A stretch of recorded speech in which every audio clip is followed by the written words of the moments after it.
Hey everyone, welcome back to Corporate Decoder, the place where we unwrap the mysteries behind company filings, and I've got a juicy one for you today, a company that's amending its past filings to clear up some confusion, almost like a corporate cover-up but with more paperwork. We've got Global Interactive Technologies and their latest Form 8K, and which is an amendment to a previous report, and let me tell you, it's got some interesting tidbits about unregistered stock sales and regulatory woes.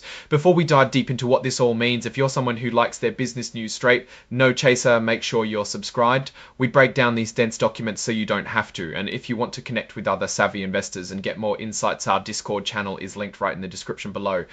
So what's the big deal with this 8K Kai filing? Well, it's an update to a previous report filed on June 25th. The company is clarifying some very important details about a private placement of their stock.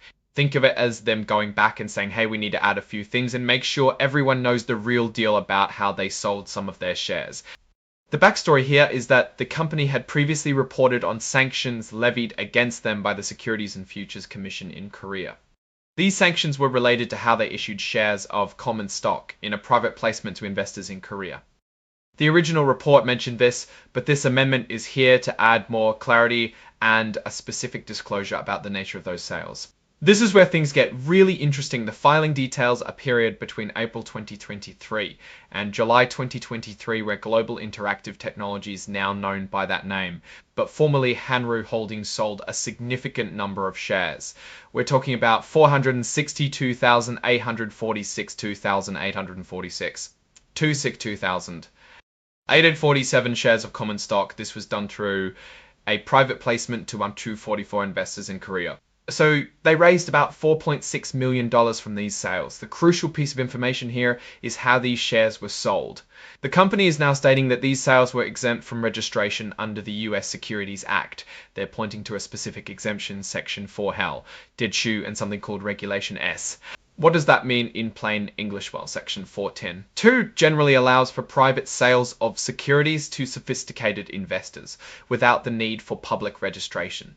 Regulation S provides an exemption for offers and sales of securities that occur outside of the United States. So the company is saying, look, these sales were done offshore. They were to non-US persons, and we didn't do any marketing or selling efforts inside the US to make these sales. Were done offshore.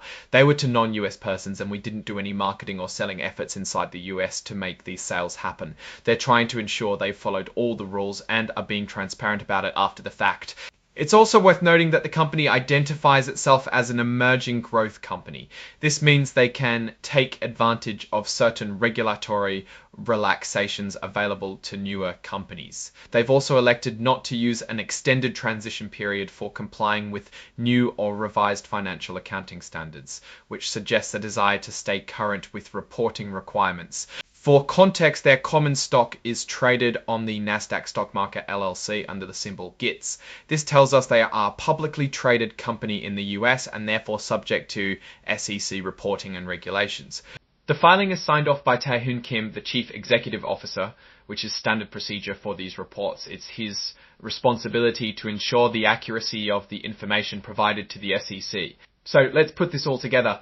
Global Interactive Technologies is amending a previous filing to provide more detail on a private stock sale they conducted in Korea. They're asserting that these sales were exempt from US registration requirements under specific provisions of the Securities Act and Regulation S. This clarification comes as they're dealing with sanctions from Korean regulators over these very same stock issuances. Now, looking at the bigger picture for Global Interactive Technologies, while this filing doesn't contain detailed financial tables like an earnings report, it sheds light on their operational and regulatory landscape. The fact that they're dealing with sanctions from a securities regulator indicates potential issues with their past business practices or compliance. The need to amend filings suggests a desire for greater transparency or perhaps an effort to address specific concerns raised by regulators or investors. The primary risk here for investors is the regulatory overhang. Dealing with sanctions and clarifying unregistered sales can be a red flag. It suggests that the company's past actions may have been scrutinized and required correction. We don't have specific financials in this particular filing, but the fact that they're actively amending reports related to share issuances and regulatory actions implies a period of potential turmoil or adjustment for the company. The opportunity, however, lies in understanding their future direction. By clarifying these past transactions, the company might be trying to put this chapter behind them and focus on growth. The key will be how they navigate the ongoing relationship with regulators and how their core business performs. Without their quarterly financials here, we can't assess their revenue growth, profitability, or cash flow, but this filing tells us they've had some significant regulatory and share issuance hurdles to manage.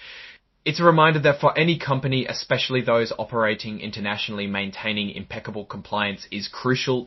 Operating internationally, maintaining impeccable compliance is crucial. Alright, that's our breakdown of Global Interactive Technology's latest filing. What's your take on these companies' regulatory challenges and their approach to transparency? Do you think this amendment helps clear the air or raise more questions?